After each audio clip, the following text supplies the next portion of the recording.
So today's session is navigating privacy and deflection, HIPAA and 42 CFR Part 2. So we're really excited to bring this topic to you. It's really timely given some of the changes that are happening or have happened and will be enforced. My name is Ashley Morgan. I serve as the director of the Substance Use Deflection Initiative, and I'll let Amari introduce herself.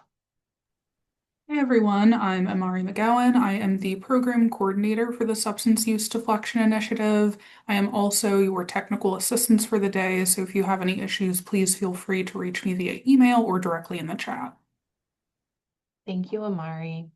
So the Substance Use Deflection Initiative is part of the Criminal Justice Coordinating Center of Excellence in the Department of Psychiatry at Northeast Ohio Medical University, or NeoMed. And our role is to support Ohio communities in building and strengthening deflection programs, programs that are focused on things like overdose response, harm reduction, community outreach. And we do this through consultation, the development of tools and resources, technical assistance sessions such as this, and then monthly deflection echoes, which brings the field together for shared learning and collaboration. And our goal is really to help communities reduce the impact of substance use by connecting people to treatment, recovery, and resources rather than the justice system. So whenever I'm finished with the introduction, I'm going to put a link to our newsletter in the chat. If you want to take a moment to sign up for that, that's where you can stay informed about any upcoming technical assistance sessions, echoes, resources, etc. So today we're focusing on one of the most complex challenges related to deflection, navigating privacy. We know that deflection brings together a lot of different fields, first responders, behavioral health, peers, public health, each with different rules, different responsibilities around information sharing, with some major updates happening around 42 CFR Part 2 taking effect in 2026. We really wanted to get ahead of those changes and strengthen our understanding together. Just a few housekeeping notes before we get started. We ask that you please remain muted during the presentation. We have reserved a fair chunk of time at the end for Q&A and discussion. We really hope you'll take the opportunity to share any questions or challenges or insights that you might have brought. You can add those questions to the chat throughout the presentation or raise your hand and unmute during the Q&A. Slides and any materials from today will be shared with you by the end of next week. So you'll have slides, a session summary, and the recording. As Amari said, if you had any technical issues, you can reach out to her in the chat. And with that, we can get started. I'm really pleased to introduce our speaker. So Michele Worobiec is our presenter today. She's an attorney and national leader in justice reform with nearly 3 decades of experience at the intersection of law, policy, and public health. She's a graduate from the Ohio State University Moritz College of Law. She's served as a magistrate, a state drug court coordinator, chief counsel for a treatment and justice organization, and president for the National Alliance for Model State Drug Laws. She currently leads Silta strategy and serves as global lead for the International Consortium for Alternatives to Incarceration, supporting governments and communities in developing deflection, diversion, and treatment-focused alternatives to incarceration. So thank you so much, Michele, for being here with us today. And I'm going to go ahead and turn it over to you. Thank you so much, Ashley. Let me start sharing my screen. There we go. And I appreciate the introduction. Let me also tell you who I'm not. I am not the typical attorney who's going to hear about your great idea and say, no, you can't do that. Here are all the reasons why. I'm really the person who's looking to get things done and work together with people. So it's always a pleasure to be with this group.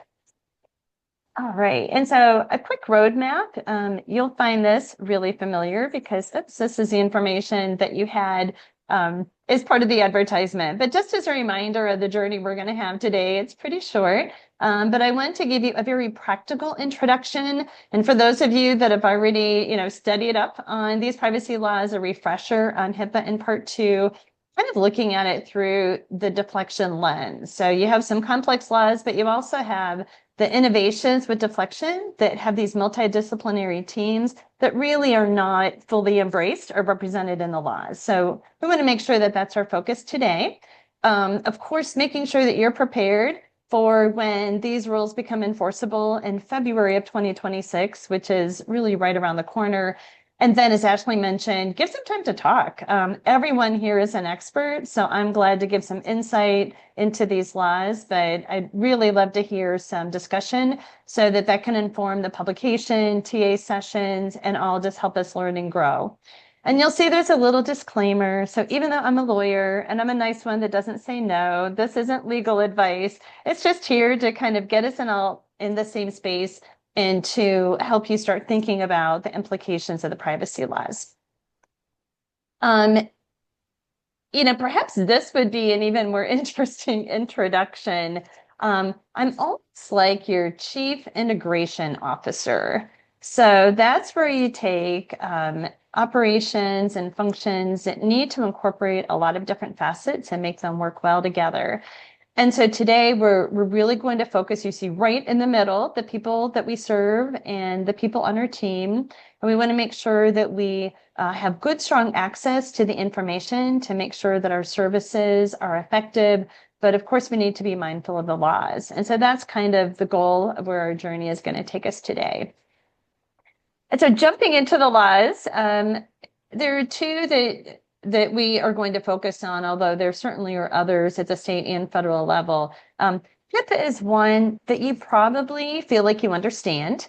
And so we're not going to have a lot of detail about HIPAA rather than, mostly it's going to be in contrast to part 2 and making sure we have clarity of the differences between the two laws. Although I will say that every time someone was to talk about privacy, you often hear the phrase HIPAA, and you hear it as a reason why people can't talk to each other. So I want to dispel some of those myths also. HIPAA was developed really in the late 1900s, and it took a deep dive look at privacy guardrails when the notion came up that we should start doing electronic billing and everyone needs to have their billing in the same format. And that really sparked concern because obviously a quarter of a century ago, the electronic world looked a lot different than it does today. And so there was a lot of time and attention given to all kinds of guardrails for privacy. It gave us a lot to think about. And overall, I think the assumption is that we should continue to exchange medical information within those guardrails.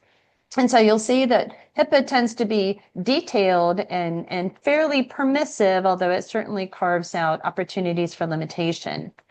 On the other hand, part 2 came about in the 1940s, and it's been developing ever since. It's really a time where there was not a lot of public sharing, sometimes even within families and loved ones, and particularly about things that are a bit stigmatizing. And so even as we're trying to advance the part 2 laws and rules, we're still seeing this concern about the stigmatization of substance use disorders, and there's a lot of protection there.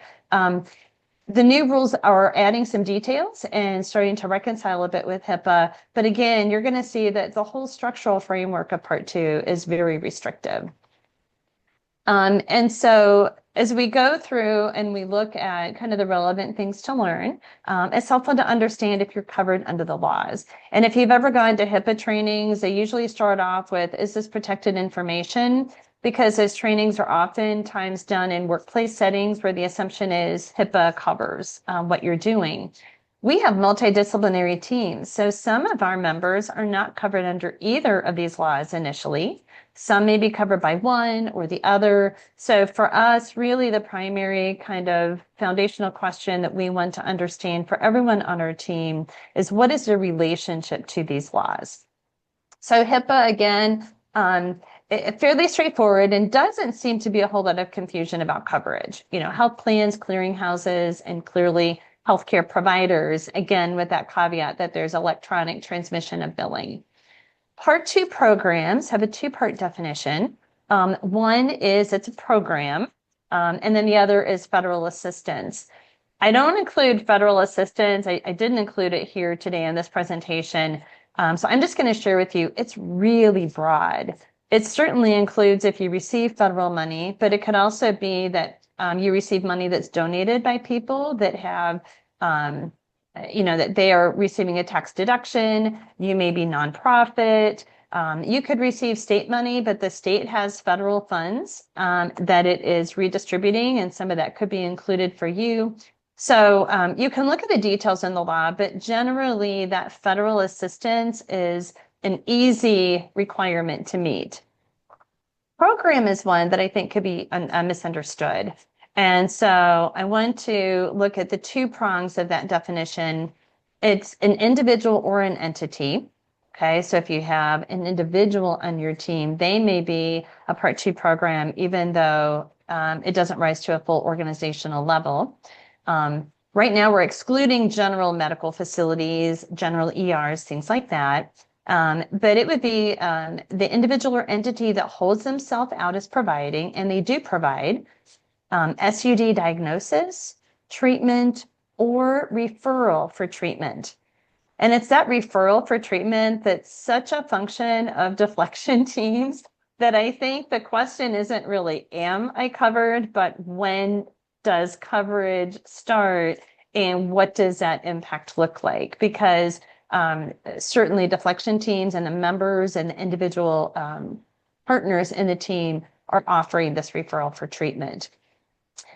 There's been a little bit more of a clarification when you do have a general medical facility. So, generally like a hospital is going to provide all kinds of services, including SUD treatment. However, if there is a unit or a particular staff member in that general medical facility that has this as a primary function, then that individual or unit could be a Part 2 program. And these are, again, critical distinctions because the Part 2 requirements are so much more restrictive than HIPAA. Sorry about that. And then there are others, and I'm not going to dive deeply into this space, but under HIPAA, you can have a business associate that assists you with your function as a covered entity. Under Part 2, Part 2 programs can work with qualified service organizations that have a similar function as a business associate. And then you have lawful holders of information that received disclosures of this information either via consent, a written consent, or a court order. So to the extent that those entities also are touching this information, they have some obligations under the law. What is protected is another interesting distinction between HIPAA and Part 2. So HIPAA protects protected health information. Not everything they know about you or have written about you in their record, but those things that are individually identifiable health information. Part 2 protects the whole patient record. So if someone is meeting with me today and they happen to know that I'm wearing my glasses and my hair is brushed and, these are the clothes that I'm wearing, in terms of HIPAA, unless my glasses have some relationship to my health information, most of that would not be protected at all. That would be incidental. Under Part 2, whatever is entered into the patient record, that actually is being protected. And so again, we need to be mindful. We can't assume that it's just some of the details in a Part 2 patient record. It's actually that whole record. When we are looking at who a patient is under Part 2, this is also broad.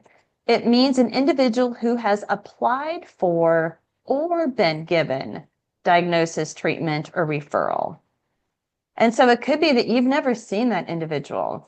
Maybe a member of the deflection team referred them to you and there's an appointment on the books, or they have somehow entered your system, but you haven't started doing any of those activities yet. At that point, though, they are still a patient. And so the records and the protections under Part 2 are already going to apply. And then diagnosis also has kind of a broad definition. So not only is it the individual's substance use disorder, but it's also to a condition that is identified as having been caused by that substance use disorder, which is the purpose of the treatment or referral for treatment. So again, just be careful. You can look at the law for more details, but be careful and understand that these protections reach further than you might expect. So when we are meeting with clients, we're gathering information, we're working with our stakeholders and our teammates. And that involves, when we have a team approach, it involves a lot of group conversations. And so the disclosures under each of the laws become particularly relevant here. And you'll see that in general, under both frameworks, HIPAA and Part 2, that you're going to be allowed to disclose or share de-identified aggregated data. And the requirement there is it can neither identify, right? You don't have name, social security number, address, phone number. It can't directly identify, but it also cannot provide a reasonable basis for someone to identify that individual. And so here are a couple of examples. If you have aggregated data, but you're only aggregating 2 records, right, or a very small n size, then that gives the potential of having a reasonable basis to identify the individual that's being discussed. Same with de-identification. If there are enough factors that have been disclosed, like someone who is referred by XYZ program on this date, and that was only one person. Again, even though you didn't give the direct identifying information, that's enough for us to kind of figure out who you're talking about. We're always bound by the restriction for minimum necessary. And for redisclosures, I just have literally an exclamation point mark that Part 2 has some definite requirements that you want to abide by. Beyond this, HIPAA and Part 2 both have a very different approach to disclosures. And as I mentioned before, HIPAA is going to really facilitate some disclosures that we're all assuming need to be made, with a caveat that patients can always offer restrictions. And so a covered entity is permitted but not required to disclose protected health information without an individual's authorization for the items that are listed here. And clearly, if the individual wants a copy of their record, they're entitled to that. The big thing we hear with HIPAA is treatment, payment, and healthcare operations, or TPO. And again, the assumption is if you're coming for treatment, those are appropriate ways to share the information, and that can be done without a specific permission. Under Part 2, as you can imagine, it's a different framework. So the assumption is you're not allowed to tell anybody anything unless you have written patient consent. Okay.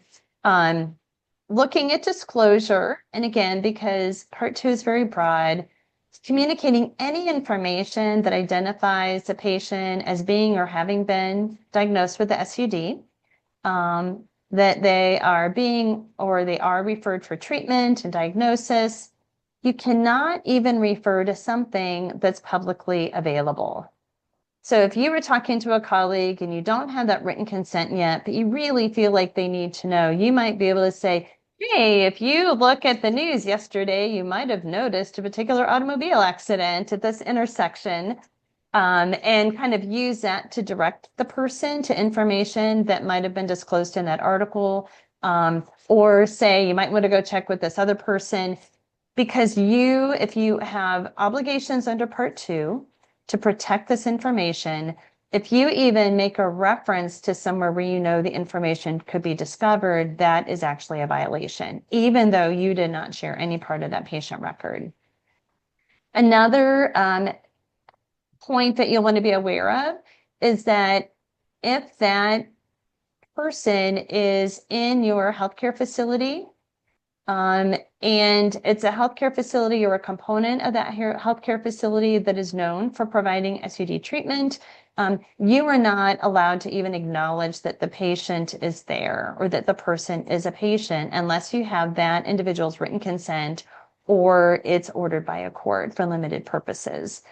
So again, very protective. So if someone wants to follow up and say, hey, I sent a referral over yesterday, did you get it? You cannot confirm or deny that information, and you could certainly document the question, send it over to someone who can confirm if there is a consent on file, and if so, then you can get back to them with the answer. But you can't do anything that would even hint at the fact that you received the referral, because again, if someone's referred to you, even if they haven't made that appointment, they are still technically a patient. And so all of that is off limits unless the person consents. And then you can see at the bottom, there are some reasons why you can disclose SUD treatment records without a written consent. Emergency, research audit program evaluation, court order. I will share with you though, when I started doing these presentations, probably 7 or so years ago, maybe a little bit longer, somewhere in that neighborhood, before we even had these rule updates, I had colleagues, especially my treatment colleagues, say, Michele, if someone's using substances in this day and age, it's always an emergency. Like, it's always compelling for us to share the information because their life could be at risk. And while I appreciate that that is from a different perspective, a very urgent need to share, legally, a medical emergency is something that's much more narrowly defined. So it has to be a bona fide, a medical emergency happening right now, typically where the patient can't give that consent, but the information needs to be shared. I will also tell you, even if you really are tempted to read this broadly, you have to do paperwork after you do an emergency disclosure that is probably harder than getting the permission up front. So if you need another motivator, I will remind you that it's not as simple as saying there was an emergency. That also then triggers a whole compliance requirement. Okay, that is kind of the way the world was, and for the most part still is. But in 2020, the CARES Act started looking at the relationship between Part 2 and HIPAA, and people were saying, why can't we provide a more straightforward path to share information regarding substance use disorders? And I would say, I think that makes a lot of sense. We are now understanding that substance use disorders are health conditions. Sometimes they are caused by care in the health setting, pain medication being one of them. And certainly it's something that can benefit from pharmacological and other health treatment. So it makes sense that we have a little bit more ability to share this information. And that was recognized in the law. Of course, it takes a while for the administrative rules to be developed, and we did have a final rule to implement the portions of the CARES Act, and that was published in February of 2024. The first time that you could take action and rely on these new opportunities was April 16 of last year. And I think for deflection, there are some good opportunities in this rule, and some of you might have already noticed them and start putting them into effect, but no one was required to do it yet. So we're in this in-between state where if you're complying with the old rules, you're fine. If you're complying with the new rules, you're fine. But we are very closely entering the date, which is February 16 of 2026, where you must comply with the new rules. And as Ashley mentioned, we were both really aware of trying to equip you with the ability to spot the things that need to be done for compliance, to give you some practical advice, and then also to follow up and offer more technical assistance. So I'm going to shift my focus now on things that are new. Again, some of these make your life easier, but there are also a lot of new obligations, and we want to make sure everything is in order.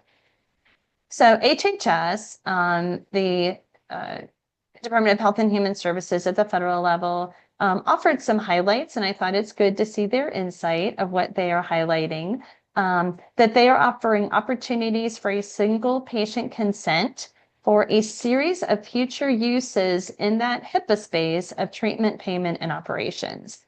It doesn't mean it applies to everything. It's limited to TPO, but that's a huge benefit. And that would be one motivator to start complying with this before that ultimate deadline. There is an opportunity now for Part 2 records to be redisclosed by HIPAA covered entity and business associates in compliance with HIPAA privacy rules. So again, that flowing of information is easing up a little bit. You'll also see some new patient rights, and anytime there's a right, there's usually an obligation on the part of the people that are required to comply with the law. So there are some new patient rights in terms of receiving accountings of disclosures and restrictions on disclosures. Of particular note, I think, in this space is the enforcement authority and the possibility of both civil monetary penalties and criminal penalties for Part 2 violations. I'm going to talk a bit about that and even give an example I don't know that part 2 had as much attention to compliance because we didn't have an office that was regularly publishing about violations and the penalties that were being rendered.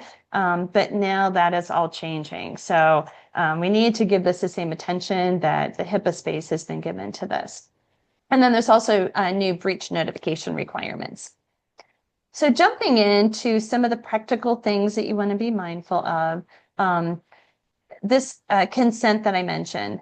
Let me backtrack a minute for what the current law is about consents. Generally, the consent is, it would name an individual and their organization, has specific information that can be shared with that organization. Sometimes they are written more broadly to allow two-way sharing or some group sharing. But once that sharing was done, then you had to have new consents. And there still remains some burdens along with disclosure of information. But in this particular space, if you are a Part 2 program and you are sharing a patient record with a covered entity, and the intent is that that can continue to be shared for treatment, payment, and operations purposes by the covered entity or the business associates, that you can have one single consent that allows for that ongoing information sharing. And so that is something that we couldn't do before, and that's really a new opportunity. We don't need to have the names of the individuals at the organization that are allowed to work with our clients. That's also a huge benefit. There's some language there that you would use. So if you are going to have a disclosure to a covered entity for TPO, they give you the language that they would like to see. There's a note that case management and care coordination are seen as part of operations. I will note, though, that if you are doing case management and care coordination and you are working with organizations that are outside of that covered entity, the question is whether or not we still need to have an additional consent for the information to flow through to some of those providers. So that function is included as part of operations, but we need to see how far those referrals can take us. When we look at TPO consents, I'm going to get a little bit into these weeds because it matters. There are 3 types of those redisclosures. So one would be with a covered entity or a business associate, and there what we're really looking at are the HIPAA regs. It could be a Part 2 program that is not also a covered entity.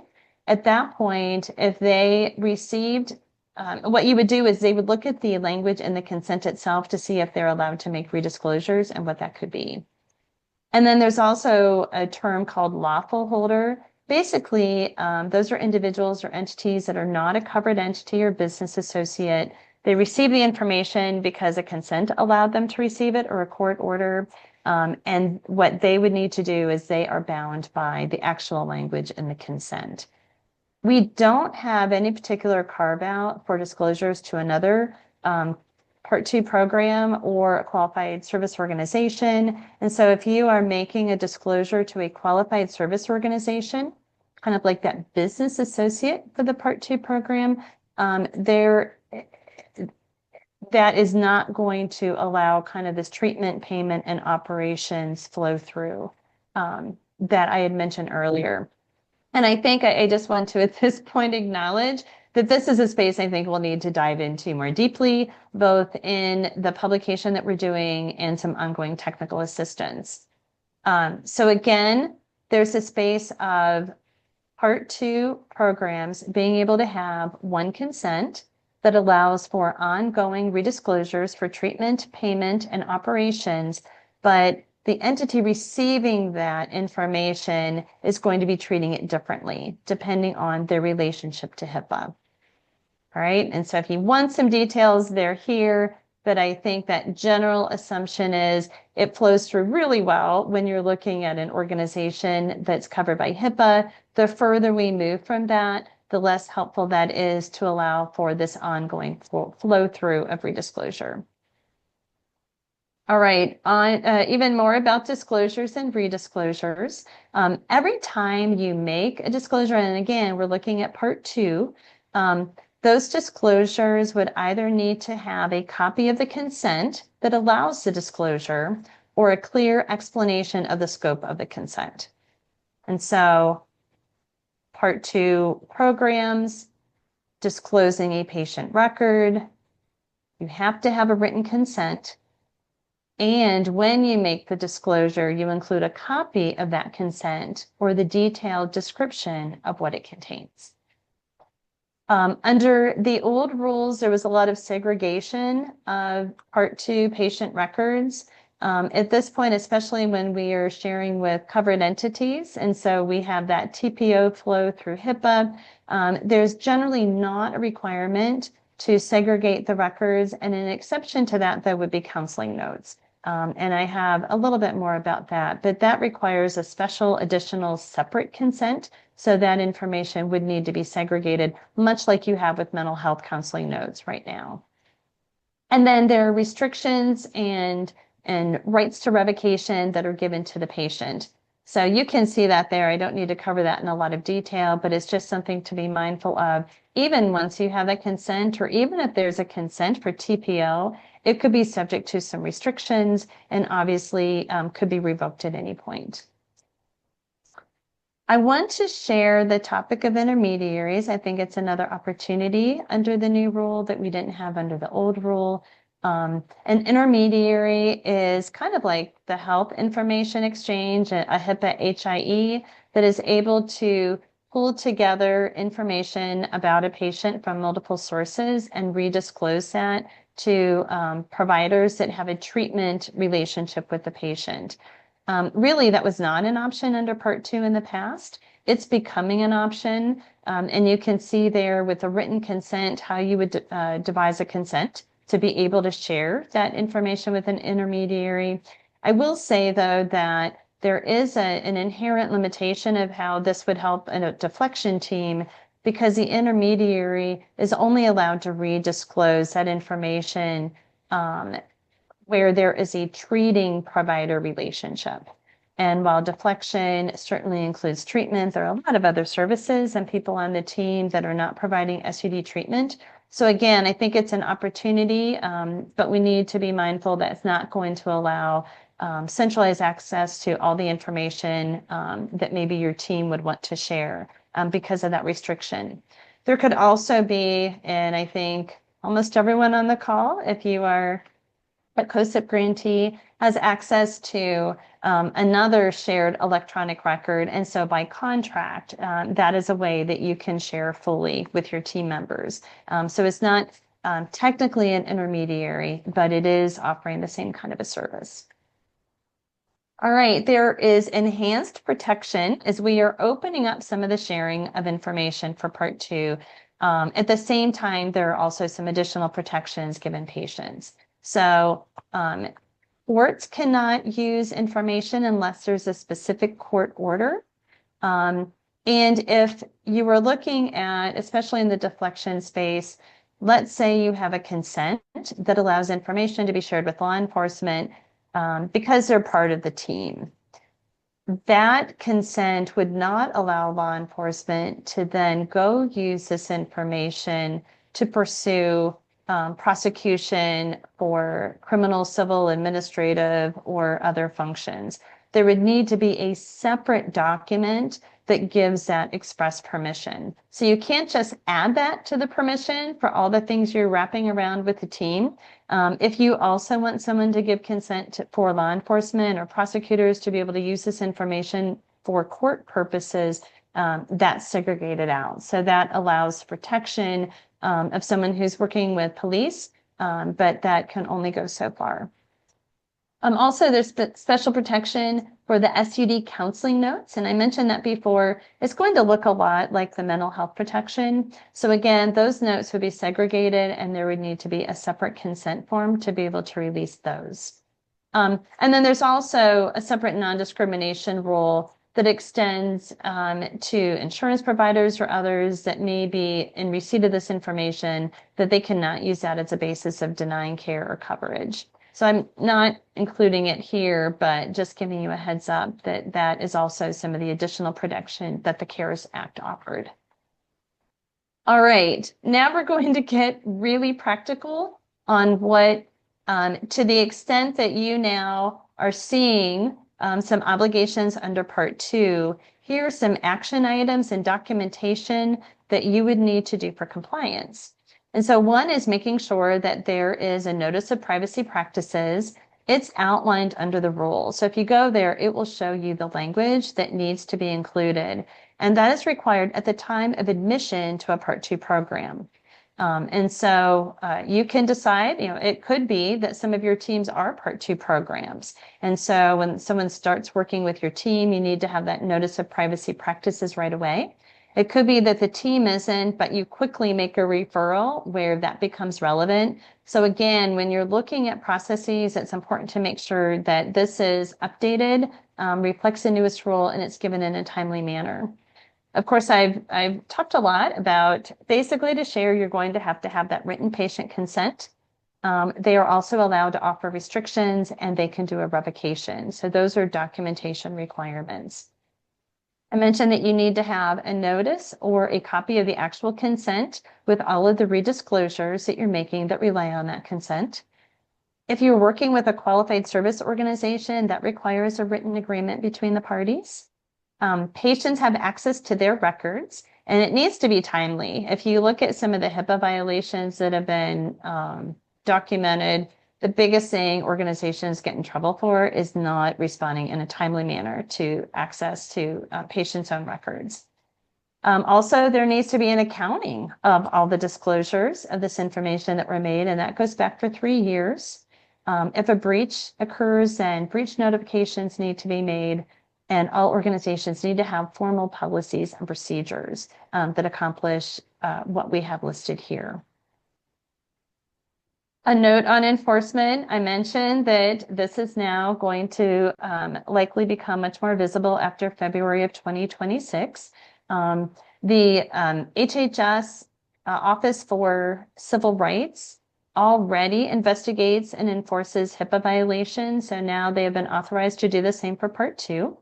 There are civil and criminal monetary penalties, and individuals can file a complaint to the secretary for violations by a Part 2 program, a covered entity, business associate, qualified organization, or a lawful holder. So again, the activities with all of those designations would be subject to enforcement. And I'm going to give you a quick example just so you have a sense of something that could come up. I'm sure you can have all kinds of ideas about what enforcement looks like, but this is one that I want to put on your radar because there was a healthcare provider. This is under HIPAA, but again, I think this could easily apply into Part 2. This was a long-term care facility. They wanted to have success stories on their website. And of course, we all know how compelling success stories are. And unfortunately, they did not first get that written authorization from all the people who had success stories that were shared. So clearly that was an impermissible disclosure. That was protected health information shared not for treatment purposes, TPO, and they did not have the written permission. They also didn't have appropriate safeguards, and they didn't do any breach notification. They ended up entering into a settlement with OCR. It was $182,000. This is a smaller facility, so that's a significant amount of money. They also had to enter into a corrective action plan, and they're going to be closely monitored by OCR for 2 years. And then they were, in addition to all of that, asked to take some steps to improve compliance, and you can see some of the things that were included here. I wanted to give this as an example. Number one, I think we're all excited to use success stories. We just need to be reminded that we have to have permission. And here the permission would be even more critical because, again, of the more restrictive nature of Part 2.